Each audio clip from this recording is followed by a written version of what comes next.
Hai guys, siapa di antara kita yang gak pernah merasakan FOMO? Kita pasti familiar dengan rasa takut ketinggalan yang kadang menghantui, terutama di zaman digital seperti sekarang ini. Hari ini gue akan ngebahas lebih dalam tentang FOMO dan ngobrolin mengenai efek, penyebab, serta cara-cara untuk mengatasinya. Stay tune, simak baik-baik biar lo bisa dapetin semua insight-nya dengan maksimal.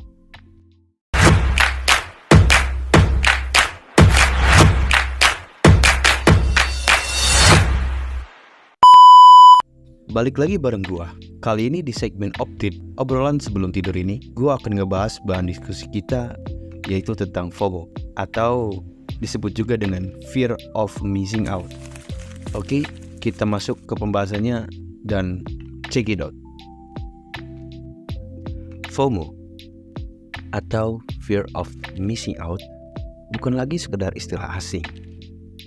Kadang kita merasa tertekan melihat teman-teman lo yang lagi bersenang-senang atau bahkan meraih kesuksesan di media sosial gitu. Pertanyaannya sekarang, apa sih sebenarnya yang memicu perasaan ini?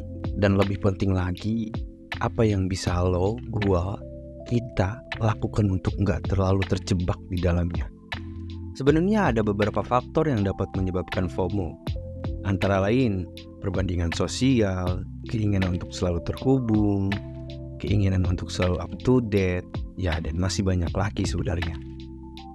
Perbandingan sosial. Nah, seringkali media sosial ngebuat kita atau lo mudah membandingkan diri dengan orang lain. Ini juga masih berlaku sebenarnya bagi gua. Dan hal ini dapat ngebuat lo ngerasa tidak cukup baik. Bahkan lo ngerasa nggak bahagia atas hidup lo sendiri. Keinginan untuk selalu terhubung. Sama juga sebenarnya, media sosial ngebuat lo selalu ingin terhubung dengan orang lain. Ya, ini juga dapat menyebabkan lo merasa cemas jika lo nggak bisa ngikutin apa yang sedang terjadi. Keinginan untuk selalu up to date. Seringkali lo ngerasa harus selalu up to date di media sosial dengan informasi terbaru. Nah, ini juga salah satu faktornya yang ngebuat lo ngerasa tertekan jika lo nggak bisa mengikutinya. Seringkali mengkaitkan FOMO dengan media sosial. Rasanya tak terhindarkan melihat postingan orang lain yang terlihat lebih bahagia atau lebih sukses dari kita. Tapi ingat, itu cuma sisi kecil dari kehidupan mereka yang kita lihat sebenarnya. Bukan berarti hidup mereka selalu sesempurna itu dan seperfect itu.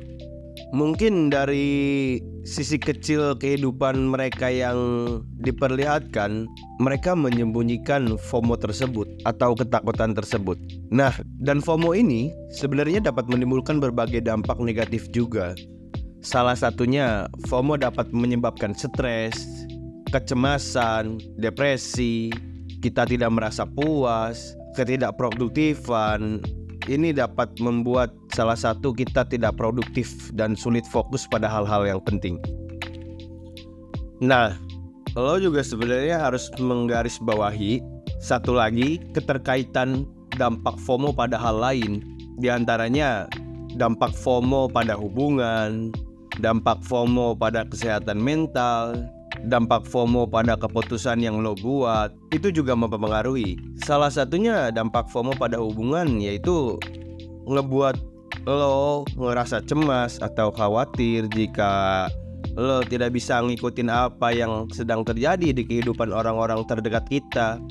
Hal ini dapat menyebabkan kita merasa terisolasi, bahkan tidak cukup dekat dengan mereka. Nah, dampak FOMO yang kedua pada kesehatan mental. Ini sangat berbahaya sebenarnya. Lebih bisa menyebabkan stres, kecemasan, dan depresi. Ini dikarenakan FOMO dapat menimbulkan atau membuat kita merasa tidak puas dengan diri sendiri dan selalu merasa kurang atas pencapaian yang kita dapatkan. Nah, dampak FOMO pada keputusan. FOMO dapat membuat kita membuat keputusan yang tidak rasional.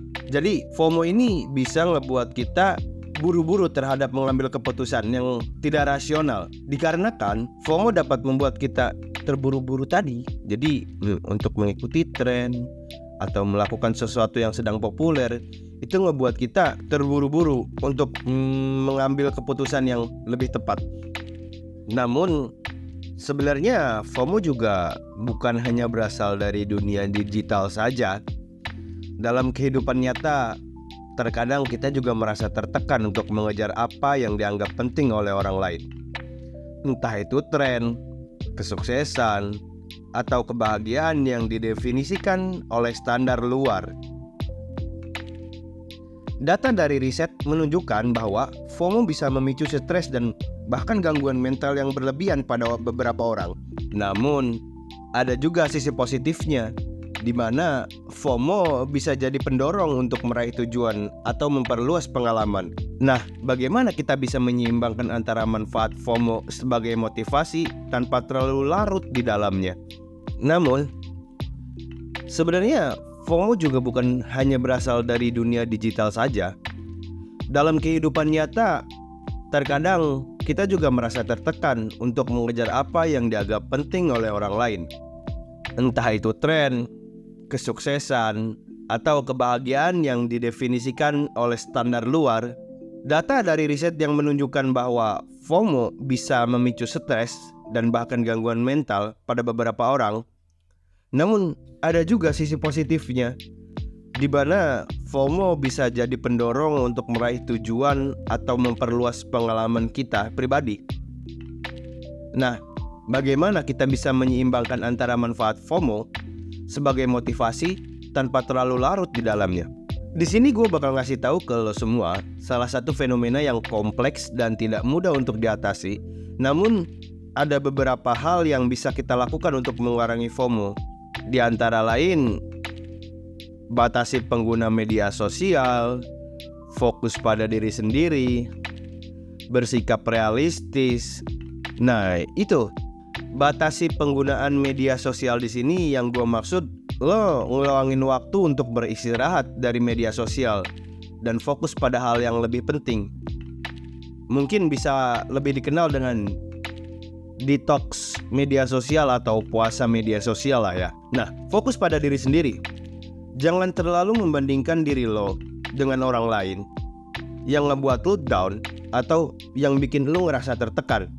Jadi, lo cukup fokus pada pencapaian dan kebahagiaan diri sendiri yang udah lo peroleh. Di sini bersikap realistis. Jadi, lu jangan terlalu terobsesi dengan informasi yang kita dapat dari media sosial. Jangan telan mentah-mentah soal informasi yang lo dapat dari media sosial, karena itu bisa menyebabkan salah satu depresi yang lo alami nantinya. Oke, seiring dengan perkembangan teknologi, ada beberapa orang yang berpendapat bahwa FOMO sebenarnya bisa dijadikan sebagai alat untuk meningkatkan kesadaran akan peluang yang ada di sekitar kita. Misal, melalui berbagai informasi yang tersedia di media sosial, kita bisa lebih cepat menemukan kesempatan atau peluang yang berguna bagi kita. Contohnya, mungkin kita bisa mencari lowongan pekerjaan yang mudah lewat media sosial, atau kita bisa upgrade diri dari media sosial, karena banyak juga kan yang memberitahukan atau membuat video-video yang ngebuat kita sadar akan hal kekurangan kita gitu. Namun, pada sisi lain, ada juga yang berpendapat bahwa terlalu banyak informasi dan tekanan untuk selalu terkoneksi bisa mengganggu kebahagiaan dan kesehatan mental lo semua. Jadi, lo harus pintar-pintar buat mencerna atau memilah informasi tersebut. Jadi, sebenarnya lo jangan terlalu takut dengan hal ini, karena memang FOMO ini bagian dari kehidupan kita. Kadang kita merasakannya dalam bentuk yang berbeda-beda, tapi penting untuk selalu mengingat bahwa kehidupan yang terlihat perfect di luar sana mungkin gak selalu sesempurna yang kita kira. Yang terpenting, mari lo, gua, kalian semua fokus pada nilai-nilai kita sendiri. Jangan terlalu terpaku pada ekspektasi atau apa yang sedang trending di luar sana. Kita punya kekuatan untuk menentukan arah hidup kita sendiri. Orang bijak pernah berkata, kamu tidak memiliki kendali atas apa yang dilakukan orang lain. Kamu hanya memiliki kendali atas apa yang kamu lakukan. Nah, mungkin kalau dari kalian punya pendapat yang berbeda dengan FOMO, tulis di kolom komentar. Dan kalau kalian punya pengalaman atau mempunyai cara untuk mengatasinya, tulis di kolom komentar di bawah ya. Thank you udah mau menyempatkan waktu untuk menonton video ini. Mari kita terus saling mendukung dan mensupport berbagai pengalaman pribadi yang bisa mencapai kehidupan yang lebih baik buat lo, gua, dan kita sendiri. Sampai jumpa di video berikutnya. See you in the next video and thank you for watching.